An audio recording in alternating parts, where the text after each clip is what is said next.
the college days. I heard that once Dayaram Prabhu went to their college and he gave a lecture and distributed Prabhupada books. So those boys who purchased Prabhupada books, 4 or 5 of them formed a team, and one of them was Kamal Lochan Prabhu also in that group. And they were actually studying Prabhupada books on their own. I think another one was Mahidhar Prabhu, I think, correct Prabhu? Third one was that Muradabad, what's his name? Kavichandra Prabhu. So these are all, this is, Indra Prabhu, the fourth one. So they are all leaders in different parts of India now. So they all actually studied Prabhupada books on their own amongst themselves. And they were sending a mail to Mayapur saying that please send some preacher. We don't have any preacher. Here is a very special situation where the students are calling for the preacher instead of preacher chasing after the students. So that was their situation. So he joined Merchant Navy as an engineering officer and worked for 3 years. Later he was initiated by His Holiness Gopalakrishna Goswami Maharaj, and he has been a president of ISKCON Mira Road Temple since many years. I have been to that Mira Road Temple when there were only grills on the window and a very small temple hall on the ground floor. Property was big, but there was no construction in those days. Very simple property. He has been there since then.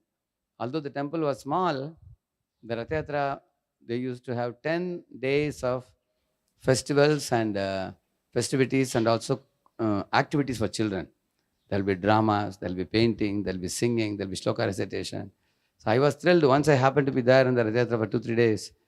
So he is a very good engager of the congregation ladies in children activity.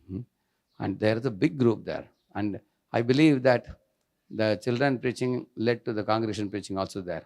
Eventually brought a lot of congregation to the temple. And also Prabhuji is a visiting professor in MS University of Management and Social. 20 years back. He conducts seminars on personality development in educational and corporate sectors. His only concern is children and youth should understand the moral spiritual values as enumerated in Bhagavad Gita.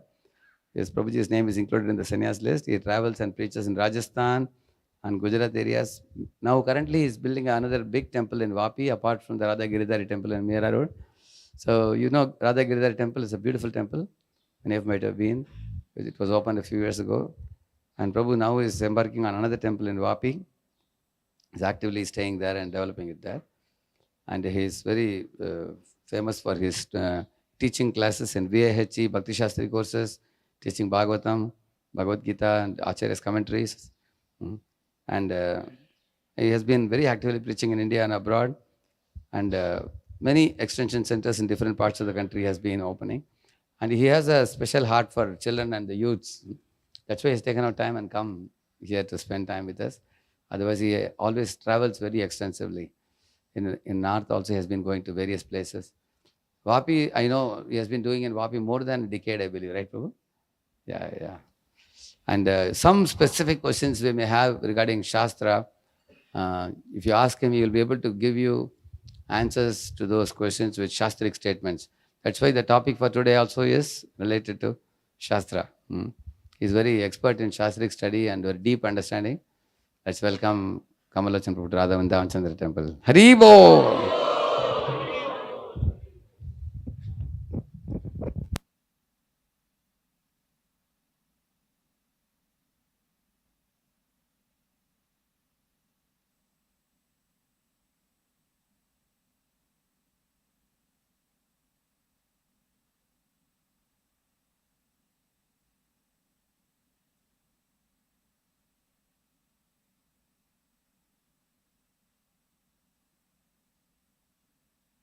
Radha Madhava Kunja Vihari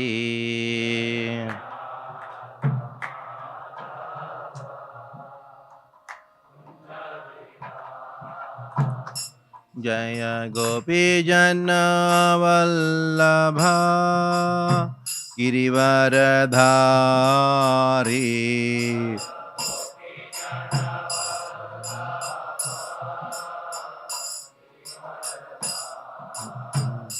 Jaya Gopi Jana Vallabha Girivaradhari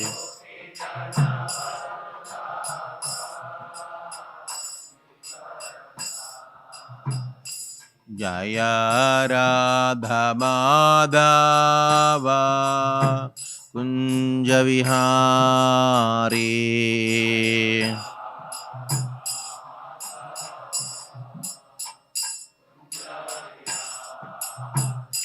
Jaya Radha Madhava Kunja Vihari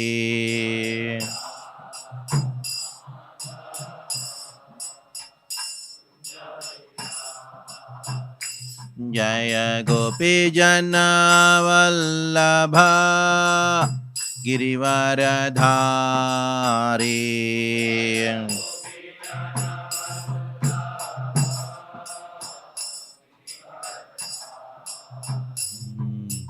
Yashodanandana Vrajajana Ranjana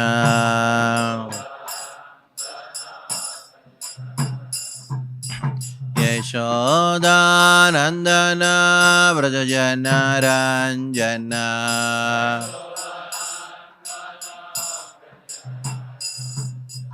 Yamona Tira Vanachari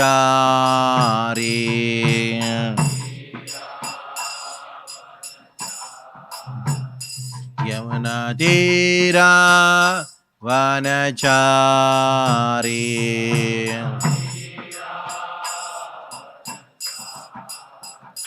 Jaya Radha Madhava Kunja Vihari Jaya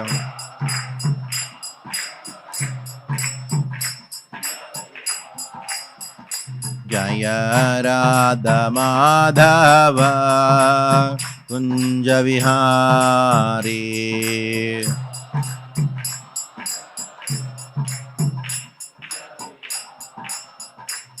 Hare Krishna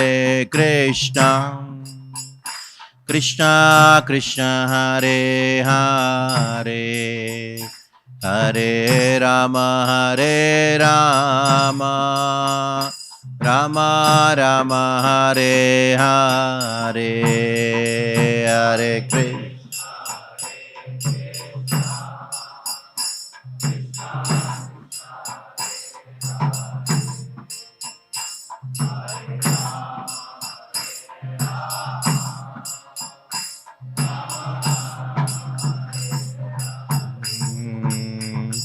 Hare Krishna Hare Krishna Krishna Krishna Hare Hare Hare Rama Rama Rama Hare Hare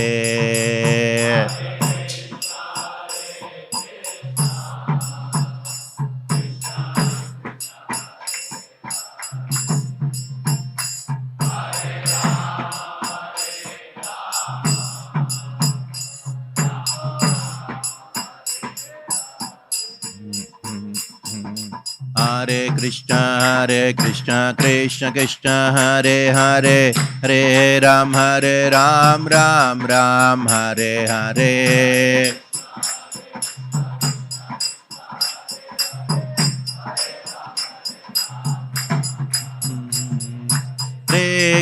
Hare Krishna Krishna Krishna Hare Hare Hare Ram Ram Ram Hare Hare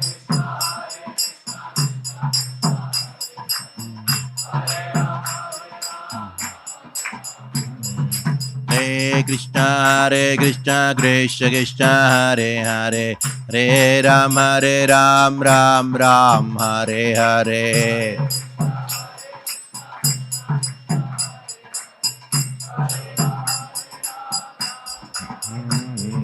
Hare Krishna Krishna Krishna Hare Hare Hare Rama Rama Rama Hare Hare Hare Krishna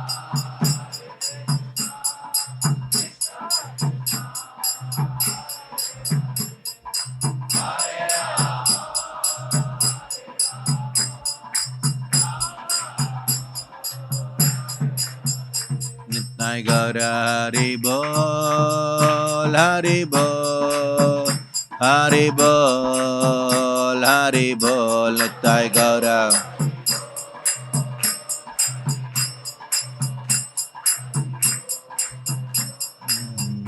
Jaya Jaya Prabhupada, Prabhupada, Prabhupada, Prabhupada.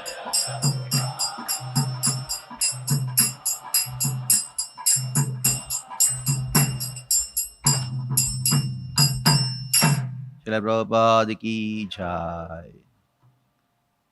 Om Namo Bhagavate Vasudevaya.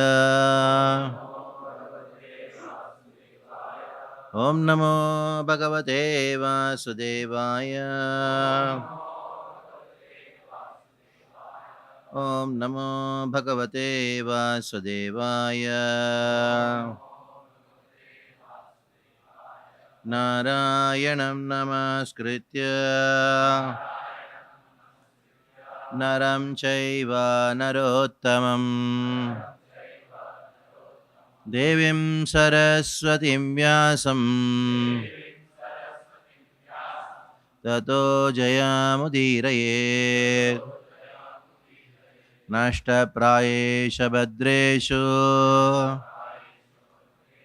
Nityam Bhagavata Sevaya Bhagavati Uttama Shloke Bhaktir Bhavati Naishiki. Reading from Srimad Bhagavatam, Canto 1, Chapter 2, text number 12. Tat Shraddhadana Munayaha Jnana Vairagya Yuktaya Pashyanti Atmani Cha Atmanam Bhaktya Shruta Grihitaya Tashraddadana Munayo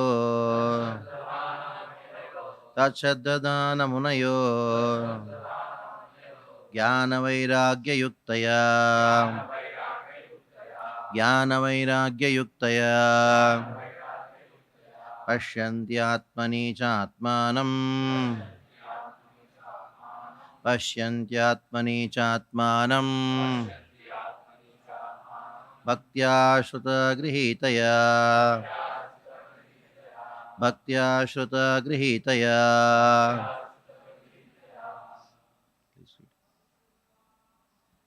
Ashraddhana Munayo Jnana Vairagya Yuktaya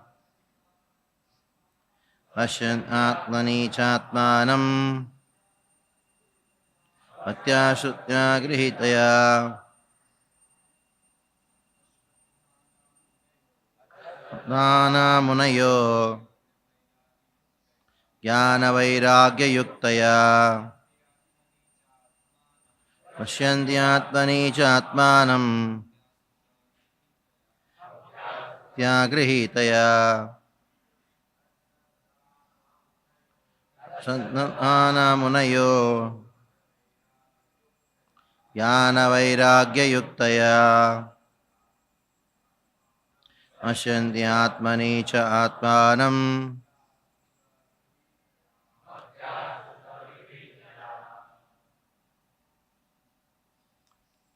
Mataji's take it. Sadhana Munayo Jnana Vairagya Yuktaya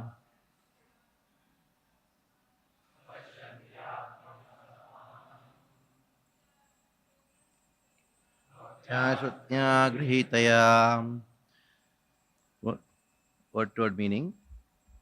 Tat, that, Shraddhadhana, seriously inquisitive, Munayaha, sages, Jnana, knowledge, Vairagya, detachment, Yuktaya, well equipped with, Pashyanti, see, Atmani, within himself, Cha, and Atmanam, the Paramatma, Bhaktya, in devotional service, Shruta, the Vedas, Grihitaya, well received.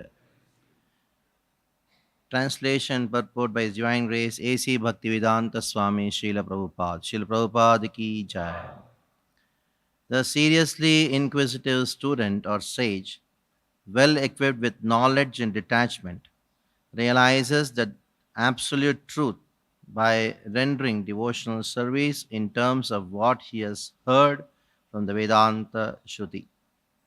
The absolute truth is realized in full by the process of devotional service to the Lord, Vasudeva, or personality of Godhead, who is the full fledged absolute truth. Brahman, in his transcendental bodily effulgence, Brahman is his transcendental bodily effulgence, and Paramatma is his partial representation. By such, Brahman or Paramatma realization of the absolute truth is but a partial realization. There are four different types of human beings: the karmis, the jnanis, the yogis, and the devotees. The karmis are materialistic, whereas the other three are transcendental.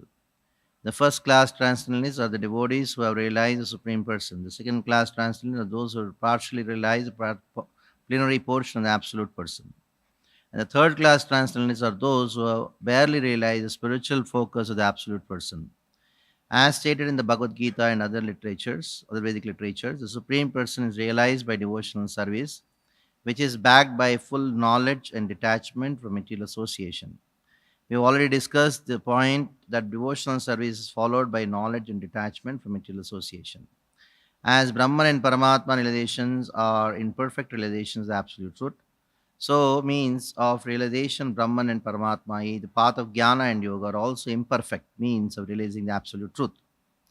Devotional service, which is based on the foreground of full knowledge, combined with detachment from material association, and which is fixed by oral repetition of the Vedanta Shruti, is the only perfect method by which the seriously inquisitive student can realize the absolute truth. Devotional service is not, therefore, meant for less intelligent class of transcendentalists. There are three classes of devotees, namely first, second, and third class.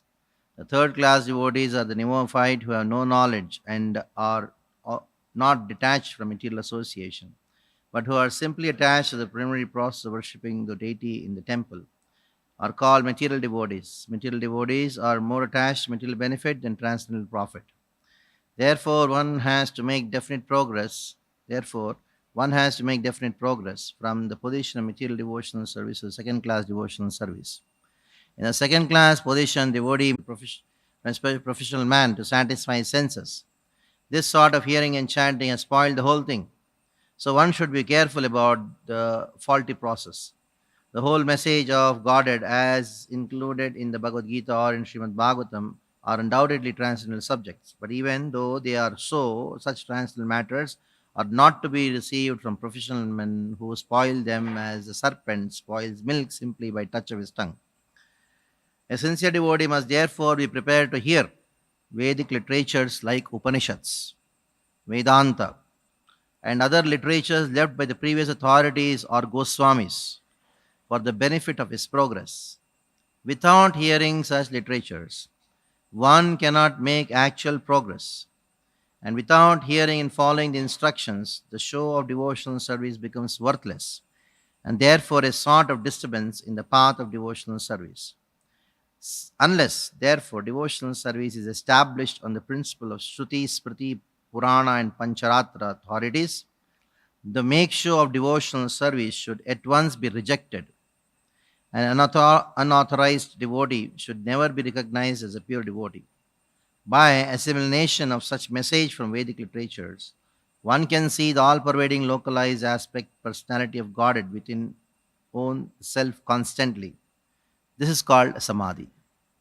Om Ajnanvirandasya Jnananjana Shalakaya Chakshuronmilitam Yena Tasmai Shri Gurave Namaha Shri Chaitanya Manobishtam Stapitam Yena Bhutale Swayam Rupa Kadamaiham Dadati Swapadantikam Vandeham Shri Guru Shri Utabadakamalam Shri Gurun Vaishnavamscha Shrirupam Sagrajatam Sahagana Raghunathanvitam Tam Sajivam Sadvaitam Savadhutam Parijana Sahitam Krishna Chaitanya Devam Shri Radha Padan Saganalita Shvishakanvitamscha He Krishna Karuna Sindho Dinabandho Jagatpate Gopesh Gopika Kanta Radha Kanta Namostute Tapta Kanchana Gaurangi Radhe Vrindavaneshwari Vishabhanu Sute Devi Pranamami Haripriye Vancha Kalpatarubhyascha Kripa Sindhubhya Evacha Patitanam Pavanebhyo Vaishnavebhyo Namo Namaha Jaya Shri Krishna Chaitanya Prabhu Nityananda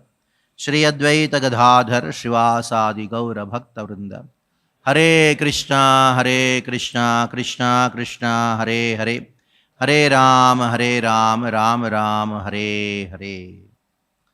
The topic which has been given to me is sticking to unchanging Shastric principles through the ever-changing Kali Yuga times. So, matter means changing. Nasato vidyate bhavo, na bhavo vidyate sataha. Ubhayorupitashtontas tanayos tattadarshabhi. So, since matter is changing, so then I had to change because I am material.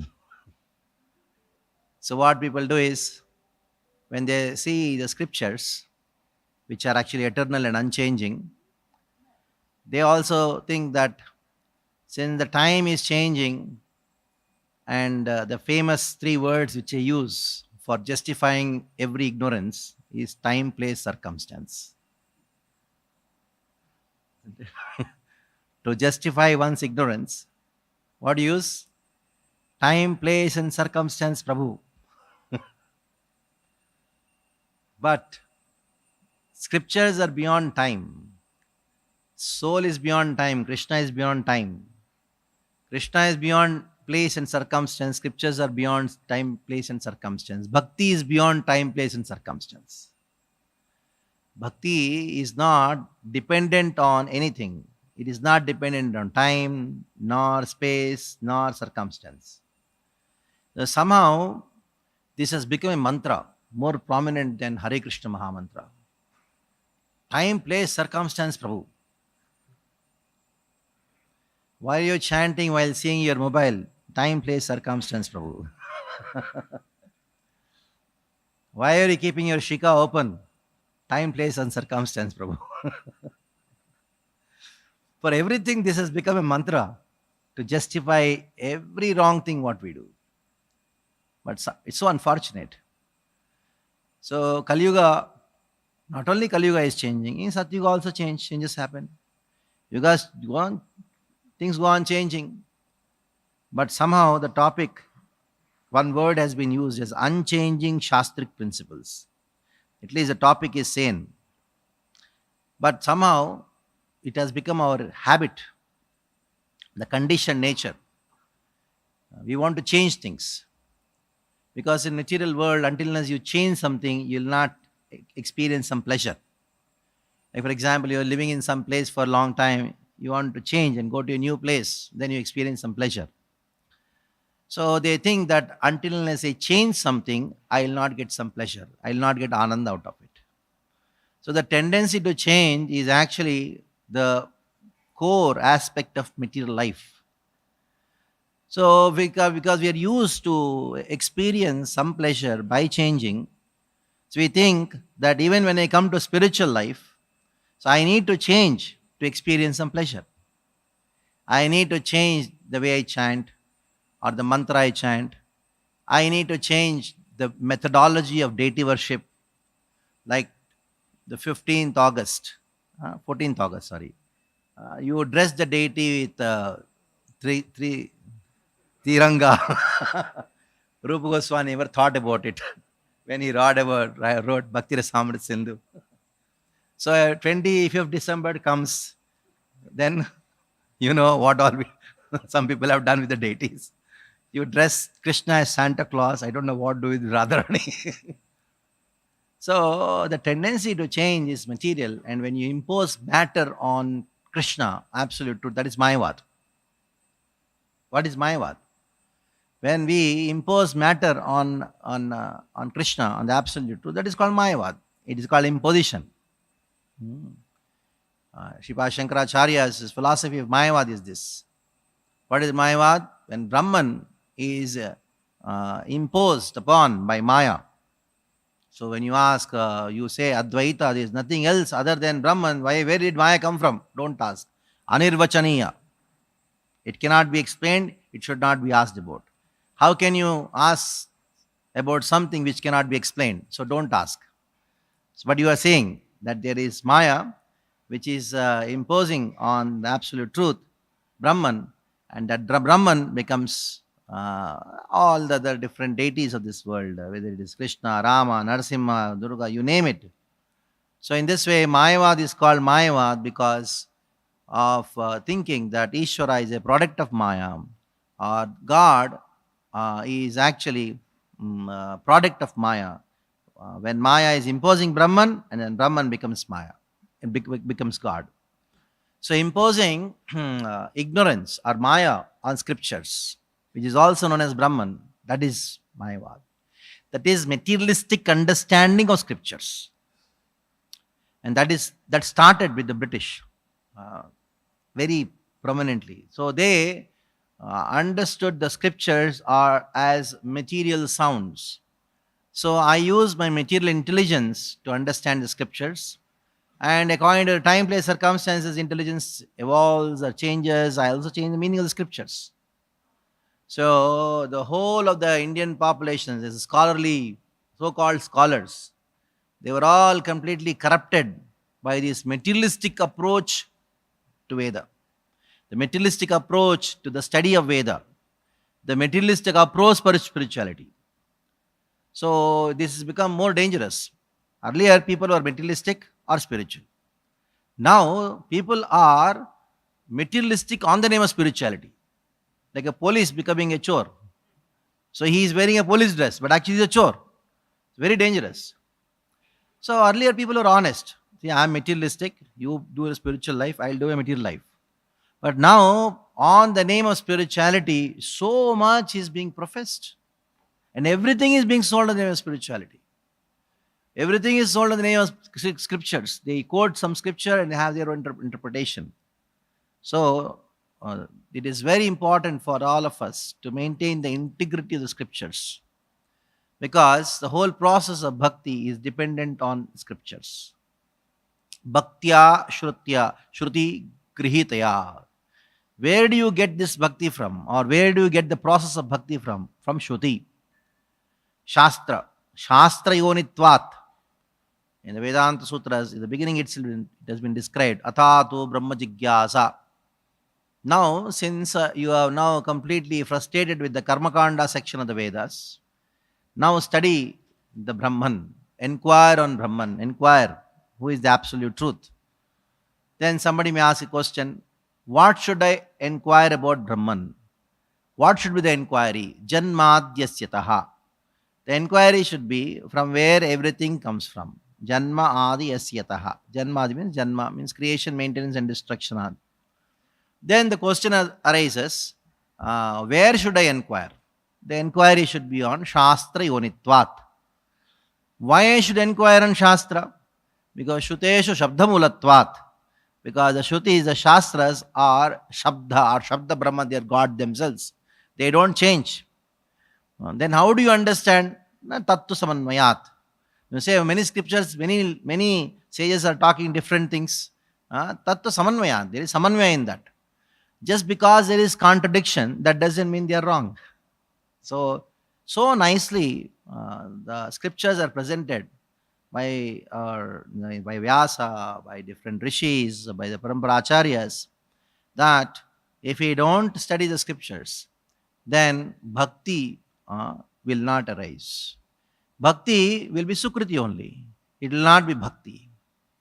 So that is why I took this particular verse where in the previous verse, if you see, Vadanti tattvavidas tattvam yadjnanamadvayam brahmeti paramatmeti bhagavaneti shabdati.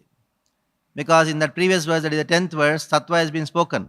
That is kamasya nendri priti labho jivate eva jivasya tattva jigyasa.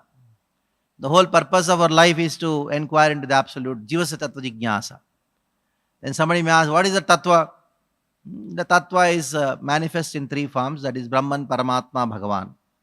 Then somebody may ask, how to realize the Tattva? Answering that question on how to realize the Tattva, this verse is spoken. That means how to realize the absolute truth. And that is the subject matter of this particular verse. In a nutshell, how to realize the absolute truth is given here. Tat Shraddhadana Munayaha. So Prabhupada translates the word Munaya as sages, but in the purport, in the translation, he says a seriously inquisitive student or sage. Seriously inquisitive student or sage. Very interestingly, Srila Prabhupada, he actually, in the translations, he put lot of purports in the translation itself. Yesterday I was talking to one devotee. Our previous acharyas, they have not given translations. They give directly purport. Translation is only by Srila Prabhupada, because the verse is in Sanskrit, and they did not give any translation. They just give the purport. In the purport, they gave translation. But Srila Prabhupada was so expert, he gave purport in the translation. They gave translation in the purport, and Srila Prabhupada gave purport in the translation itself. So I was wondering many years back, how can this absolute truth be presented in English language? English, very inadequate language. But Prabhupada is so empowered, because he's being predicted. Yesterday we heard about Srila Prabhupada being predicted in Chaitanya Mahaprabhu, Prabhupada, the Sankirtan movement is being predicted. Prabhupada is being predicted. There's one more verse which is coming to my mind. Maybe you can add this verse also in your next time presentation.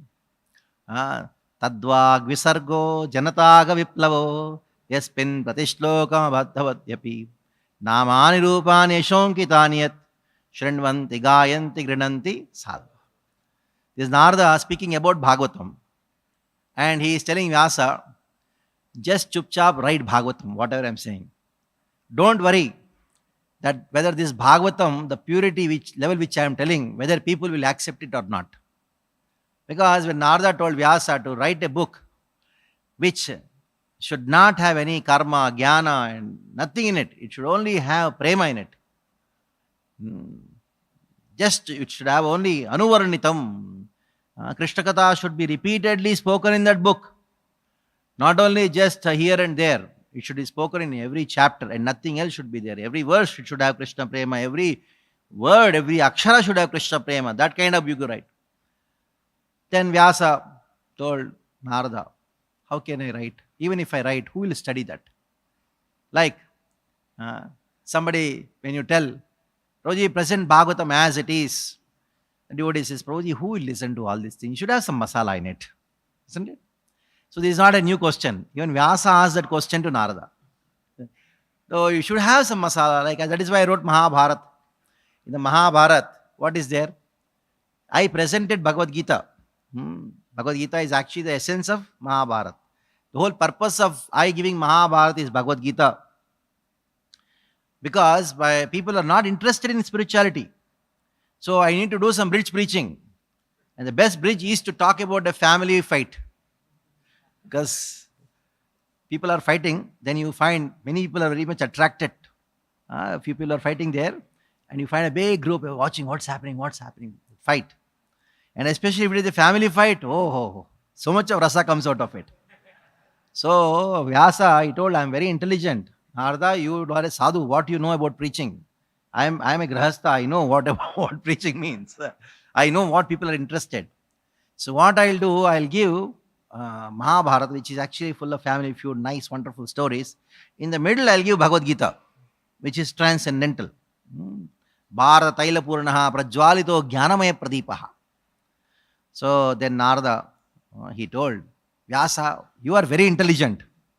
Vyasa was very happy about it. Then Narada told, but the point is, you are very intelligent, but the ignorance of people is more stronger than your intelligence. You know what they will do? Like a small kid. He was sick and mother has to give some medicine. The medicine is very bitter. So the bitter medicine, she kept it in a rasgulla, and gave it to the boy. The boy took it and went. And evening he came back after playing. The mother asked the boy, "Did you take the sweet? Rasagolakam khadatu?" Then this boy says, I ate the rasgulla. How was it? It was so wonderful. Kintu tat bija mativa tiktam. That bija was so bitter, I spat it out. So that is what Vyasa. That is what people are going to do. Their ignorance is so strong. Swabhava raktasya mahan vitikramaha. Their swabhava is so strong that they will read the Mahabharata, they'll enjoy the story, but when it comes to that section of the transcendental knowledge, ativa tiktam, so they spit it out. They'll give it up. Like when Prabhuji was explaining that when you read Bhagavatam, people have a habit of reading that condensed volume of Bhagavatam and only read the translation. And especially when it comes to the prayers, same thing again. Krishna is transcendental modes of nature. He is the creator, maintenance. Everybody says the same thing. Brahma says the same thing. Kunti says the same thing. Prahlad says the same thing. Gajendra says the same thing again and again. And for on that, Prabhupada gave long purports. So ativa tiktam. Very bitter. So let me go forward. Fast forward. So I am telling all this because of the materialistic ideology of scripture. Though you are reading scripture, but if we are imposing our materialistic ways of study, if we are imposing materialistic ideologies, then even though there is transcendence in front of you, you will not be able to relish it. It is pashyannapi na pashyati. Even though you are seeing, you are not seeing. Even though patanyapi, even though you are reading, you are not reading. So that is there the problem comes. We are the Bhagavatam, we are the Bhagavad Gita, we are the holy name, we are the deities. But what is that thing? Maya Javanika Chandam. That is Maya. Maya is covering. What is that? Our own ideologies of doing things, of our own ideology of bhakti. That is the problem. Now, when we talk of bhakti, we have different things. Isn't it? Adav, Shraddha, 9 stages. Now, once I was taking one Bhakti Vaibhav class. One devotee, he was talking about Adav, Shraddha, Tada, Sadhu Sangha, he told. Then I told, what do you mean by the word Shraddha? What do you mean by the word Shraddha? So, Shraddha, Prabhu, faith.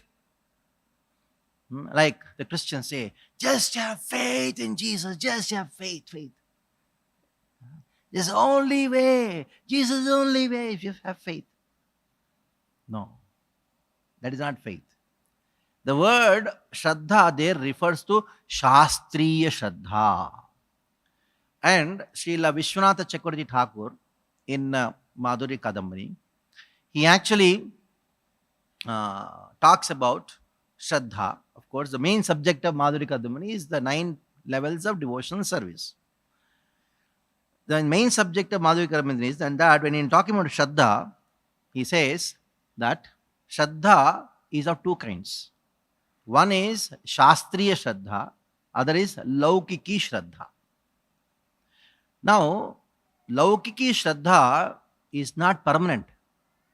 It is enforced, self-imposed or enforced on him. This is not going to last long until unless he has got some special Mahat Kripa. That is a exclusive or that is exception, not a rule. Kripa Siddhi is an exception, not a rule. But the main thing when you say Shraddha, it refers to what? Shastri Shraddha. It refers to Shastri Shraddha. Like we talk about personality cult. Good, you are attracted to a devotee because scriptures also say that sadhu, sayeva sadhu sukruto moksha dvara pavritam. All these things. But ultimately, who is sadhu? Sadhu is one who, sadhavaha, sadhu bhushana, one who practices scriptures. So it comes back again to scriptures. Personality cult may influence thousands of people. But of the thousands of people, who has real Shraddha is a person who has Shastri Shraddha. Isn't it? So, coming back to the point of Narada Vyasa Samvad, we are discussing about that. Here, Narada was told by Vyasa that how can people relish this book? Because it's only just purely Krishna conscious. They should have some masala in it. No, Narada did not accept it. He said, no, you should write that book because both kinds of people, all kinds of people, both those who are unintelligent, anatmanaha, and those who are vichakshanaha, vichakshano syad arhati veditum, those who are vichakshana means those who are intelligent, self-controlled, both of them will relish. How? Those who are intelligent, vichakshana, they enjoy the rasa in the Bhagavatam, and just by hearing from them, anatmanaha, those who are not so self-controlled, they'll also relish. So, while talking about that, we're talking about how Prabhupada is being predicted in the Bhagavatam. That is a subject of flow which I missed it out. So, in that particular section of the Bhagavatam, Narada Vyasa Samvad, Narada tells that you write this Bhagavatam. Don't worry who is going to study. In future, there is going to be a personality who is going to come and translate this Bhagavatam into English language. You may say, how are you able to say something like this? It is not there in the in the original verse. It is there. Let us see. Tadvag visargo janataga viplava. Now, when you study Bhagavatam, Narada says, there will be a revolution in the sinful life of the people. There will be a revolution in the sinful life of the people. Now tell me when that revolution happened. Many sinful people studying Bhagavatam. When did it happen? Those who are studying in India, in Bharata, they were reading Bhagavatam. Those who are they? They are pious people, not sinful people. Isn't it? Even though sinful people read maybe 1 or 2, maybe 10, 15, 100, maybe 200. Revolution doesn't happen with 100, 200 people. Revolution means thousands and lakhs of people. So, Tadvag Visargo Janataga Viplavo, by studying this book, there will be Viplava, means there will be a revolution, there will be a Kranti in the sinful life of the people. When it happened? When Srila Prabhupada translated this Bhagavatam and went to America. So, this is the first line. Now, somebody may say, no, it is your interpretation. Now, let us take the 7th line. Yaspin Pratishlokam. In every shloka, it may be Abadha, means improperly composed. Now, tell me, which translation and purport of Bhagavatam before Srila Prabhupada wrote was grammatically and literally, in the literary point of view and grammatical point of view, improperly composed? All the acharyas are great Sanskrit scholars. You cannot find a single grammatical mistake in their. But when Prabhupada did it, it was in a foreign language. Prabhupada himself accepted. English is not my mother tongue. So when I compose, there may be some grammatical mistakes. Like Prabhupada says, intelligence is a next door neighbor. There is nothing like next door neighbor in English language. It is neighbor or one who stays next door. There is Andhra English, next door neighbor. Please return this book back to me. Please return this book back to me. Return means back, giving back only. So there are certain, there are some sentences, infinitesimal. So grammatically and there are some definitely Prabhupada himself accepted, and that is why Jayadvaita Maharaj, he did the editing part of it, and it's allowed because it's a foreign language. Ultimately Prabhupada did not write. He spoke in the dictaphone, and then it was decoded and then typed. So many things are there, isn't it? So the second line also applies. There will be a translation of the Bhagavatam which will have some grammatical and literary irregularities. I should not use the word mistakes, irregularities. Now somebody may say, no, you are just faking things. No, third line. What is that? Namanantasya yashonkitani. Shrinvanti gayanti grananti sadhava. Fourth line. So in spite of that, Prabhupada says, Shrinvanti, Gayanti, Grananti, Sadhava. He takes the word Sadhava, translated intelligent people. Intelligent people around the world, they are reading it again and again, in spite of there being some literary mistakes.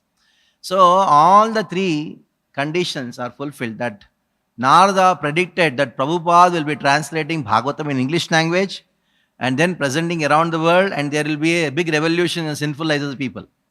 Huh? So, this Bhagavatam, very nicely presented by Srila Prabhupada. This English language, like coming back to this point, Tat Shraddha Dana Munayaha. So, Tat means that. That means the truth, absolute truth. Wherever the word Tat comes in the scriptures, it should be understood as the absolute truth. Tad tejati, tad nejati, tad dure, tad dvantike, tad vidhi. Tat means absolute truth. So tat shraddadana munayo jnana vairagya uktaya. Shraddha. So let us talk something on Shraddha. Yesterday was also on the subject matter was Shraddha only. Now Shraddha means Shastri Shraddha. Shastri Shraddha. So let us go to the particular section in the Madhuri Kadambari and try to know what exactly this word Shraddha means. So I'll just read a few points from that particular thing.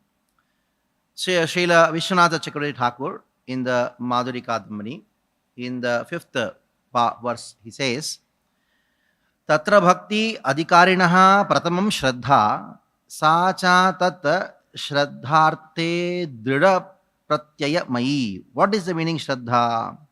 Shraddha means a firm faith in the statements of devotional scriptures. A firm faith in devotional scriptures. Now, sometimes people say Shraddha means to have faith in God. Sometimes people say theistic person means one who accepts God. Atheist means one who doesn't accept God. No. Theistic person means one who accepts Veda. Atheist means one who doesn't accept Veda. There may be somebody who may accept God but doesn't accept Veda. He is still an atheist. Very difficult to digest thing. It's a fact.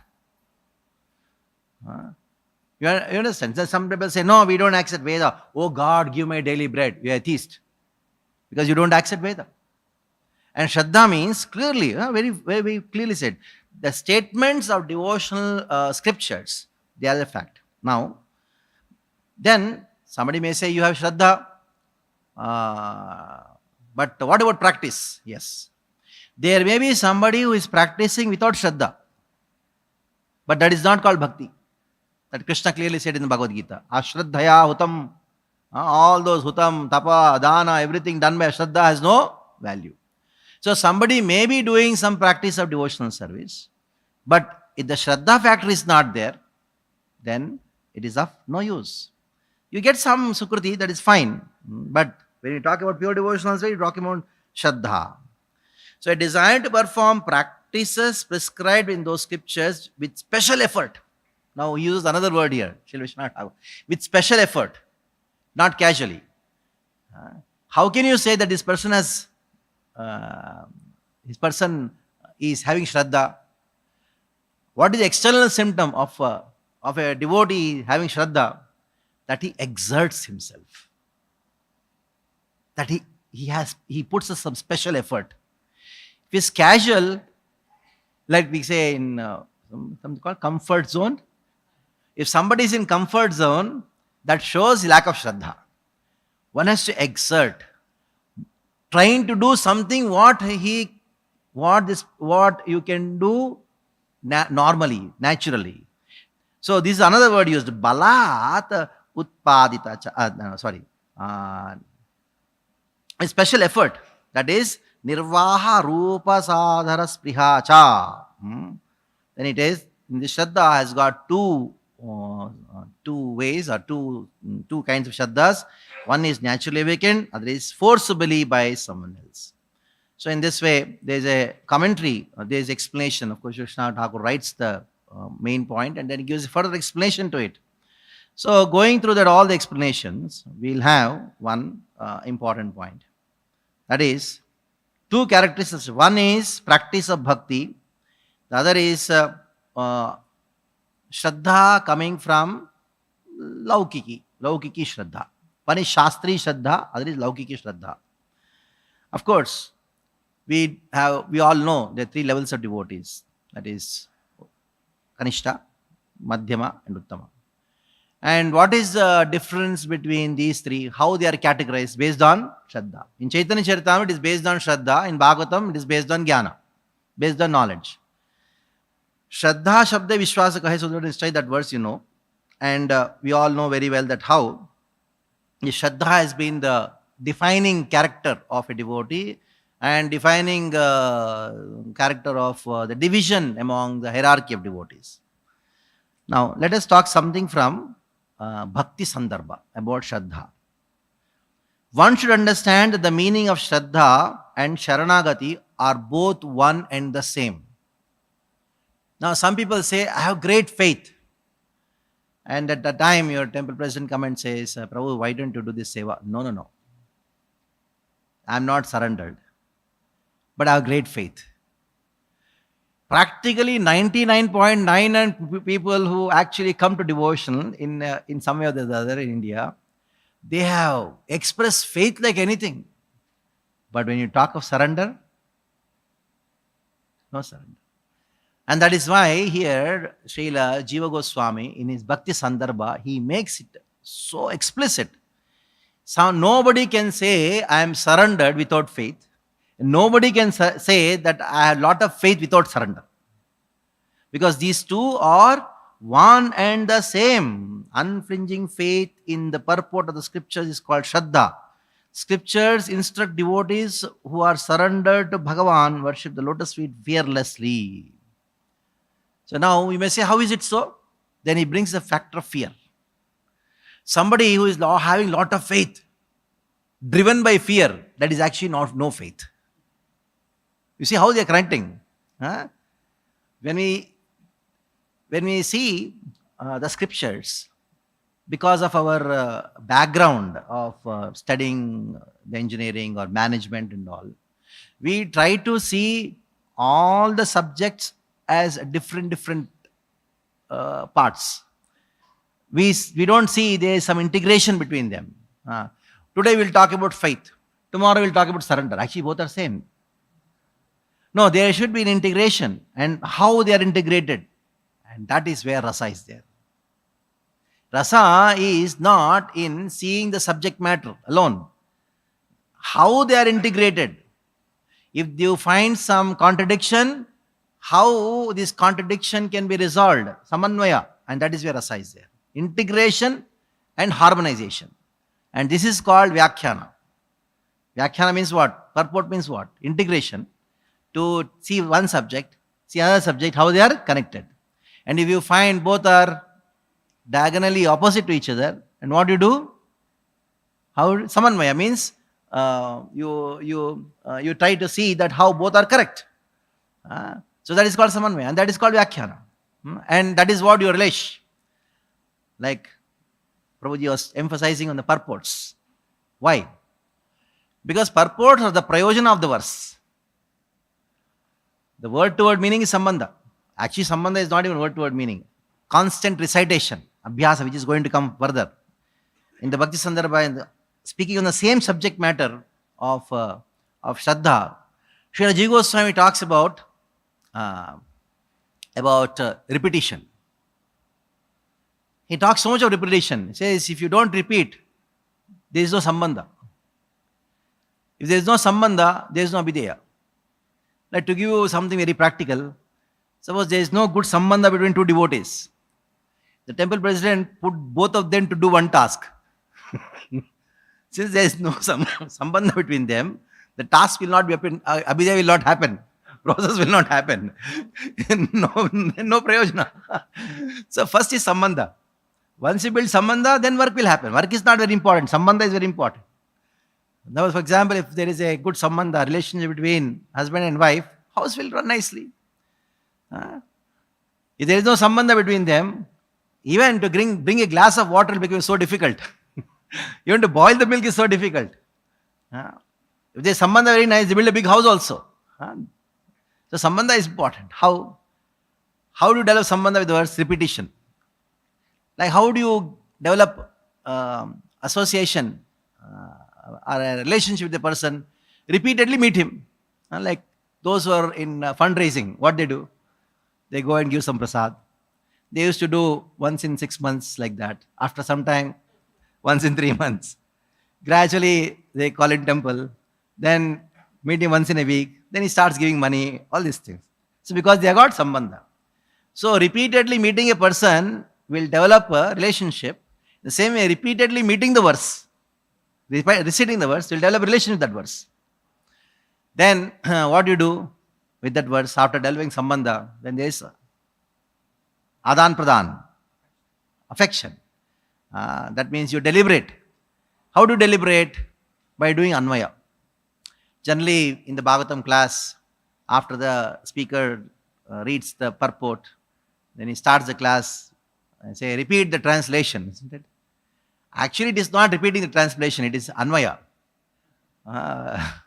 So it is anvaya. So a lot of anvaya goes there, lot of brain goes into that, because if you don't know the mula of the verse, how that one word in the verse is connected to the other word. So generally in the Bhakti Shastri and Bhakti Vaibhava, I just tell the students to, without seeing the translation, make a translation of your own by reading the word to word meaning. That is anvaya. So actually you have to tax your brains like anything. That means there is contemplation. So after the contemplation, there is now realization. And that is there in the purport. What is the realization? Experience. The purports are experience, that is to experience the sweetness which is there in the particular verse. So coming back to that point again here, that is fearless. Those who are not surrendered are fearful. So somebody comes with great fear and shows Sada Shraddha, means they don't have Shraddha because there is no surrender. Therefore, when such unflinching faith in the purport of the scriptures awakens, this symptom is surrender. In the other words, only by surrender is the presence of faith indicated. Just see. We say Adava Shraddha, so casual. That itself is a big thing. The beginning itself is a big thing. Anyway, going further, we'll talk about the same subject matter which is spoken by Srila Jiva Goswami in his Sandarbhas, in the Bhakti Sandarbha. Let us see what he says. Because the word Shraddha has come here, we should talk about some Shraddha. First, as a result of associating devotees, faith arises. Once a person develops a taste to hear the Harikatha narrated by saintly personalities, inclination to Bhagavan arises. So there is, when it comes to Shastri Shraddha, he says, first is Shravan. You hear from a spiritual master. And then there is, you try to comprehend what exactly is being spoken. That is known as Upakrama. And while constantly comprehending, you come to a conclusion that is known as Upasamhara. These are the words used by Srila Jiva Goswami in the Bhakti Sandarbha. And these are all aspects of Shraddha.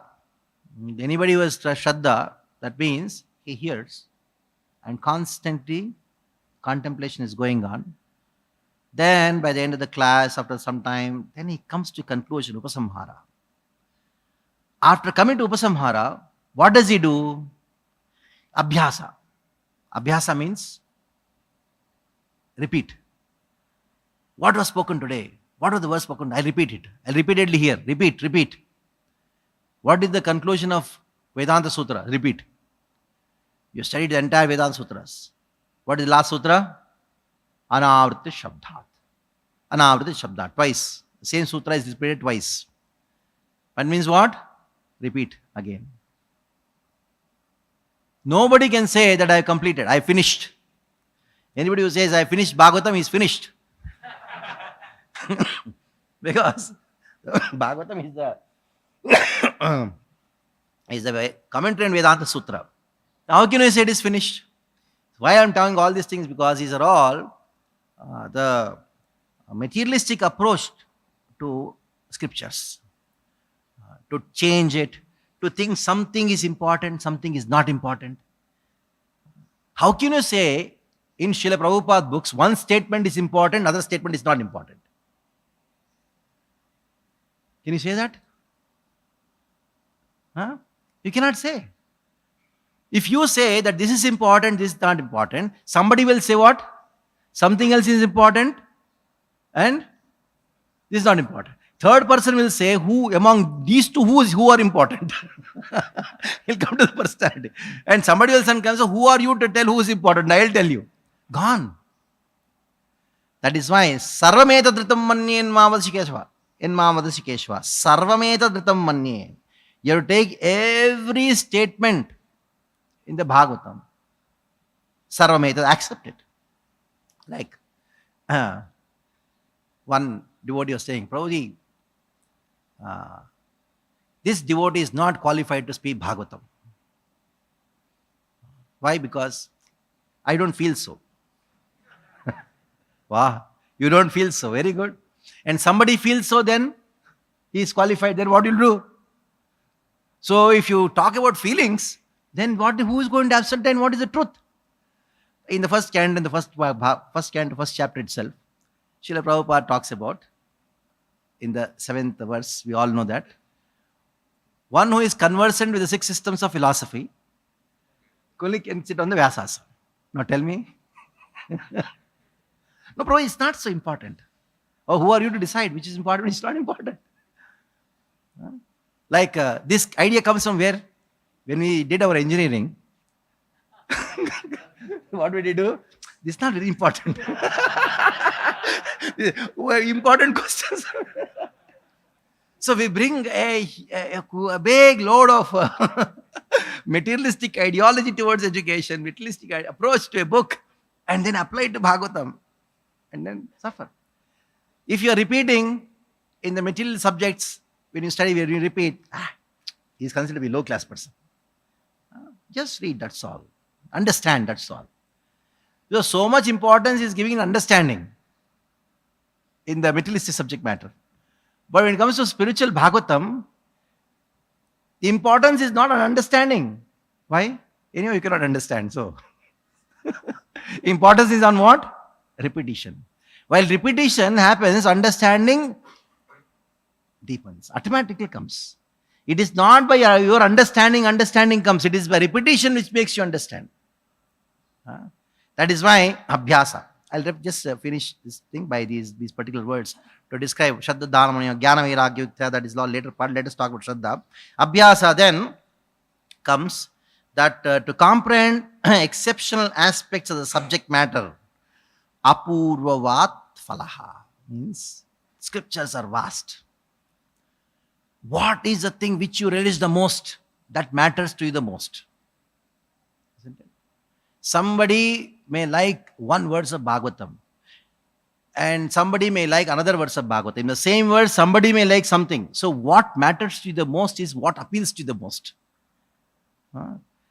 Bhakti is unlimited. Krishna is unlimited. So that has to be identified. That is called Shraddha. You have million things to do in Bhakti. A million things. But among them, few things are really you catch hold on to that. Though you have Shraddha and Bhakti, some people have just offering flower to Krishna. They know this thing is going to take me back home, back to God, attain prema. That's enough. It is not how many, it is how much. How much? Generally you say, how many marks you got, how many subjects you studied, how many books you studied, that is materialistic. But when it has spiritual approach to scriptures, it is not how many shlokas, it is how much. How much is the thing. How much depth you have attained, that is important. How much liking you have, that is important. How much ruchi you have, that is important. And then he goes, Arthavada, that means elucidating the import of the scriptures. Arthavada, go on speaking. Somebody is in love with one verse, you can just go on speaking. There is no end to it. And ultimately, there is vipatti, that is conclusive understanding of every subject matter which you have studied. So this is all this is all Shraddha. And ultimately, this is a Shraddha of one category. That is a Shraddha which is coming in the category of Vichar. Vicharavan Shraddha. But there is one more kind of Shraddha which Srila Jiva Goswami tells in the Bhakti Sandarbha. And that Shraddha is Ruchi Pradhana Shraddha. Ruchi Pradhana Shraddha. Other is the Vichara Pradhana Shraddha. Ruchi Pradhana Shraddha, that a person brings from the previous life. That is exception. It is not a rule. Nobody just say, no, what is the process of getting the Ruchi? How should I enjoy Rasgulla? There's nothing like that. So there's no for Vichar it is there. There's a process. So he says, Ruchi Pradhana Shaddastu Tadrig Vichara Peksha Jayate. It is very rare. At the same time, Ruchi Pradhana Shraddha is very rare. You may find sometimes when you go to some small village or some remote place, they are first time audience, but they have so much of love to hear, so much of love to hear. Where it comes from, only God knows. But that is not the process, and that is considered to be more prominent, more sadhakas, predominantly motivated by Ruchi, do not depend on the kind of reasoning and deliberation. He hears Bhagavatam and just develops Ruchi directly. The Sadhu Sangha, Bhajana Kriya, and all these things he surpasses and then attains the level of Ruchi. That is very rare. Ruchi Pradhana Shraddha is very rare. And that is, of course, superior also, but that is not the system. So, in this way, the word Tat Shraddha Dhanamaniyo, I use the word Shraddha in these particular words to realize the Tattva. While doing so, explained that how you should not bring the materialistic ideas and impose it on Srimad Bhagavatam, and then bring the materialistic ideas on the methodology of study Bhagavatam. In this way, we discuss certain points which are to be relevant mostly for you. Hare Krishna. Any questions, please do ask.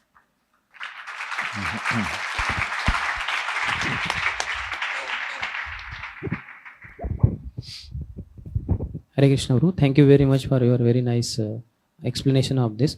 In the beginning you said about Laukiki Shraddha and how it is not so important in a sense. Shastriya Shraddha is important. But towards the end now you said about Ruchi Pradhan Shraddha. In the villages we go and so could you please clarify the difference between the two?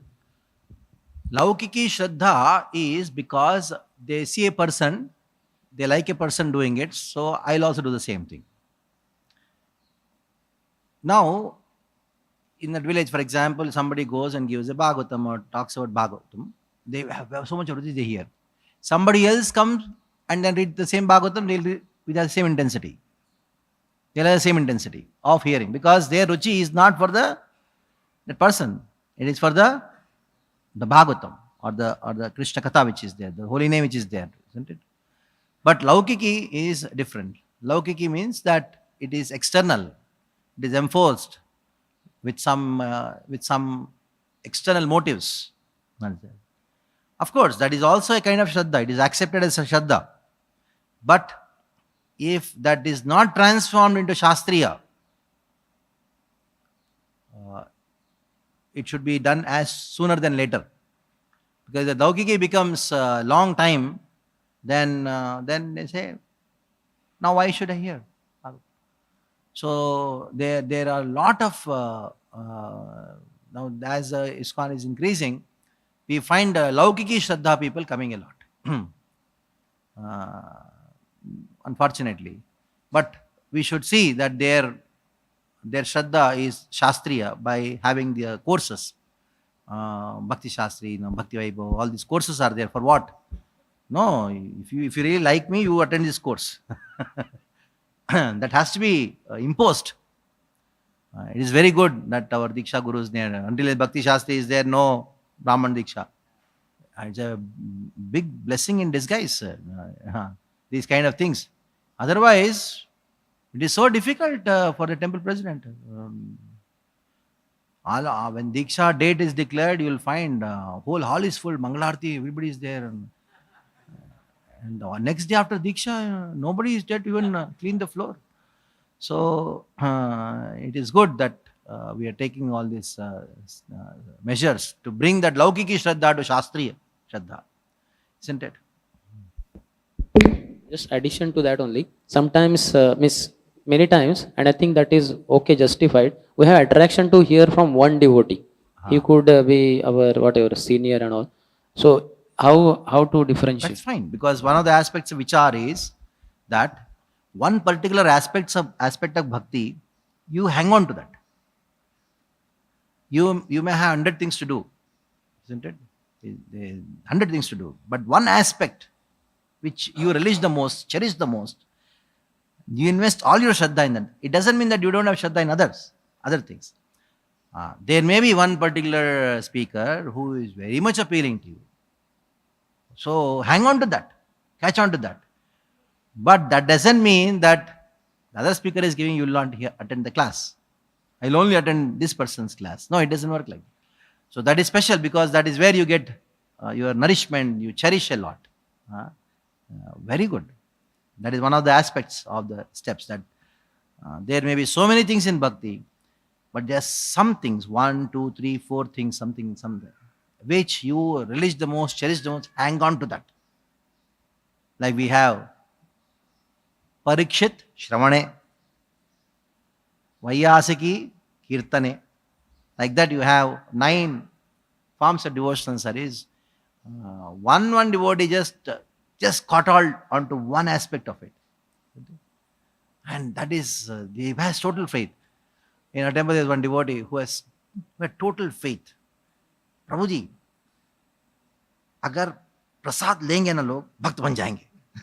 Some people have this thing, and they are totally into that. There may be a big lecture going on, so many things going on. They are there first, and the prasadam is there. They make sure offering has been done properly. There's some kind of it. They're totally fanatic about that. And it's actually, fanaticism is good than some kind of complacence. You may say it's fanatic, but actually it is a shraddha. Srila Prabhupada has so much of faith in Bhagavatam. That is why he just took this Bhagavatam. He had total faith in that. We can see in the 2 bhajans what he wrote. I don't have the power to deliver them, but I have total faith that if they hear these words of yours, that is why you make me speak the Bhagavatam, by which they get attracted to that. That's right. Prabhuji, Ha. Prabhuji, in 17th chapter of Bhagavad Gita, Krishna says, Shraddha Mayo Ayam Purusha. So that means a person is made of faith. Yes. So at the same time, we say also a person is Nastika. That means a person doesn't have faith. So is it referring to Laukiki Shraddha there, or so how do we understand, Prabhuji, if you can little elaborate? So when you say Shraddha, it is Shastric Shraddha within the Bhakti scriptures. But without Shraddha, you cannot live even for a second. Like for example, somebody goes to a barber. Why is he going? Because he has total faith in him that he has kept the blade here and he's not going to cut. Otherwise, why you should go? If you have some doubt that this person is putting the blade here, he may cut me. So he will not go there, isn't it? So that Shraddha is actually not the Shraddha which takes you back home to God. That Shraddha, Laukiki, that is not even Laukiki actually. When we talk about the subject matter of Shraddha, you talk about the Shraddha to Prema. Bhakti. Within the Bhakti scriptures, Shraddha being spoken here. But somebody is driving a car. He has faith, isn't it?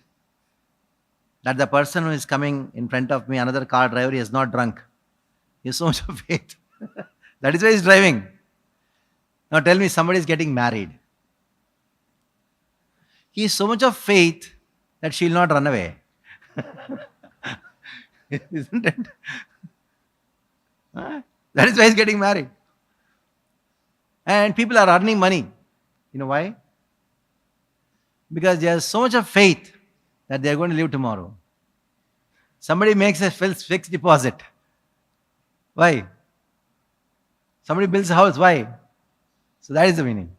So it continues. When we are talking about the Shraddha, subject matter of Shraddha is not that. This is talking about the Shraddha on in Bhakti. That's it. Okay. Yeah. Prabhuji, I think we are late also. 9:30. Prabhu, in the Shastric Shraddha and Shraddha in the Bhakti scriptures, then they are also different. Because there are many people who have faith in Vedas, like Krishna says, Ajñascha, Ashraddha Danascha, Samshayatma Vinashyati. So he distinguishes those three. So Shraddha Sadhu Sangha, as far as my understanding goes, this is Shraddha in Bhakti scriptures, Bhakti scriptures. and the Bhakti conclusions also. Yes, Bhakti Like conclusion. Ashtasatvika Vikar and all Yes, this. yes, Bhakti conclusion. I had another question, Prabhu. Very nice point you made about this thing. There are two words, asti, na asti, based on which the other two words come, astik, nastik, we say. So, asti, na asti is God exists, God doesn't exist. Based on that, these two categories of people come, astik, nastik, they come. Now, every religion strives for establishment of themselves and expansion. Say Islam or Christianity, Hinduism. And every group also has very strong statements about certain things, and those who align with this are perfect, and those who don't align are demons. Like in Christian thing also they say, like we were in a flight, one old couple came and sat. So they saw me and my assistant, and then just before they were about to leave, they said, "Now we are praying for you, that you will get the right understanding in life." They said, they said like that, and they went. I was thinking they're looking at us, maybe they're interested to know, but they think they already know. So in this way, if every religion considers the other religions to be foolish, and we are the only, halo around the head or holier than the attitude they have. So therefore, when I did little research in Bhaktivinoda Thakur's thing, I got one conclusion there. He says any religion accepts God as a father and the living entities as children. And they are our friends, including Islam and Christianity also, he says, because both of them agree with that. And any religion that either denies God's existence, like Buddhism, for example, or that considers God to be impersonal, or oneself to be God also, Ekam Satyam Dutiyam Nasti, and that kind of Mahavakya. So that kind of religions is actually to be defeated by Vaishnavas. So after I read Chaitanya Krishamrit, Bhaktivinoda Thakur's this section, now my understanding is these are all our friends, because the Vaishnavism is close to Christianity, and in the sense that they also accept love of God and they talk. So now coming to this point about somebody may be a devotee of God, but not accepting Vedas. Now many of them, they speak what is there in the Vedas in a different way, like Christianity also. But many things are common. So how do you explain that? Yeah. We have no problem with Bible. We have no problem with Quran. Because these two are energies of Krishna manifesting in different places in different language. The problem is with the churchianity, not the Christianity. The problem is not with the Quran. The problem is with the messiahs, because they are catering to a particular kind of audience who are in Gora Raja and Tamas. The messiahs at that time, they took the sword and told you, accept me or you're dead. There is no argument. There is no shastrartha. So that continued as a parampara. Now, take the same example of that person who told you, we'll pray for you so that you'll have a right understanding of life. You say, thank you very much. I have a question. No question. That is the problem. So that's, yes, there's a descendant who descends. What is Moses? Somebody? Commandments. They use this word commandments. But Bhagavad Gita is not a commandment. It's a conversation. At the end of the Bhagavad Gita, what Krishna said? So because you can talk these things to a civilized person, So mostly at that time they were practically uncivilized, and for that you required shashan. So shashan means shastra. They used the shastra, and they continued. So there is no argument. You cannot argue with them because there is no. If you argue, you'll be chopped. If you argue, you'll be chopped. That is their problem. It is not the problem of Bible or Quran. So very dangerous. Now, in the, like for example, two extremely opposite philosophies, Mayavad and Karamimamsavad. Shankaracharya had a debate with Mandana Mishra, and there was a judge. Who was she? She was wife of Mandana Mishra. Just see the exalted situation of our culture.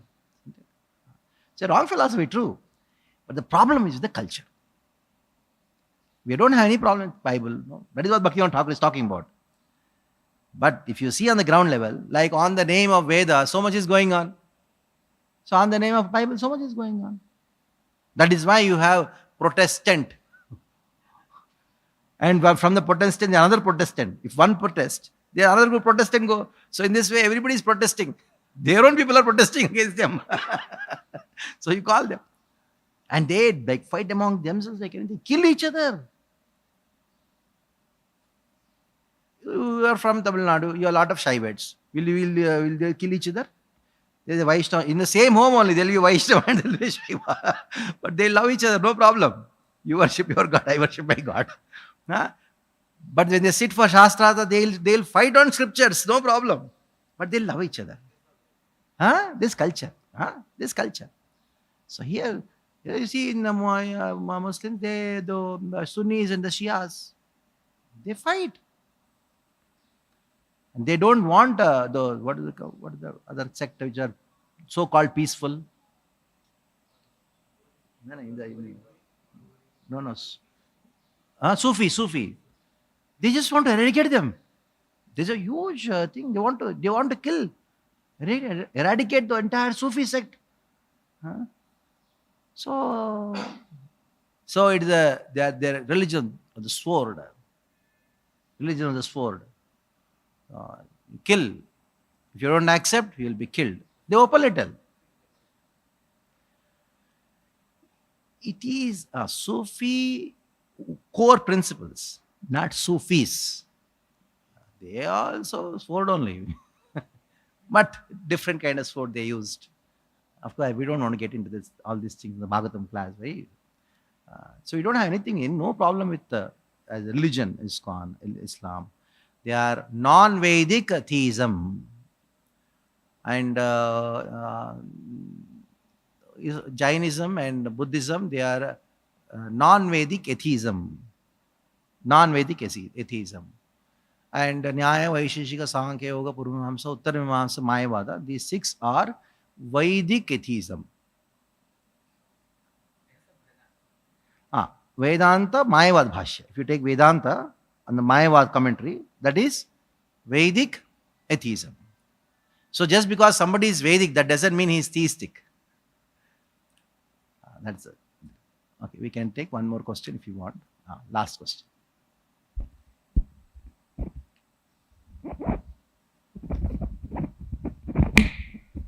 Prachi, thank you so much, Prachi. Nice class. You are talking about in the beginning, time, place, circumstance cannot be kept, you are telling. In Bhagavatam, Bhishmadeva is speaking, when principal is speaking, he himself speaks, Desha Kala Vibhagavid. He speaks that you have to apply this principle according to time, place, circumstances. How do you understand? Apply. There is principle, there is application. There is a principle, there is application. Like for example, the principle is to preach Krishna consciousness. Now when Ramanuja preached, he went on foot to preach Krishna consciousness. Okay. Now the principle of preaching applies even till today. Now Radheshyam Prabhu has to preach in America. Will he go on foot? No, he has to go in the flight, isn't it? Prabhupada went by flight. Now, no. If you go out, cross the ocean, then your jati, everything is lost. Smriti says this. But now, you have gone to purify them. So, the Smriti rule that anybody crosses the ocean has to be excommunicated from Sanatana Dharma, from this culture, that doesn't apply there. That is why Desha Kala Vibhagavit. Now, what is happening? The principle itself is changed. Then gone. Application. So, for that, one has to know Dharma Shastras nicely. The whole purpose of telling that is Desha Kala Vibhagavit. It shows that Bhishma was well experienced, well read in the Dharma Shastras, which talk about how to apply principles according to time, place, and circumstance. That's the reason. Okay, thank you very much. We'll stop here. I don't know whether I've done justice for this topic which has been given or not. Hare Krishna.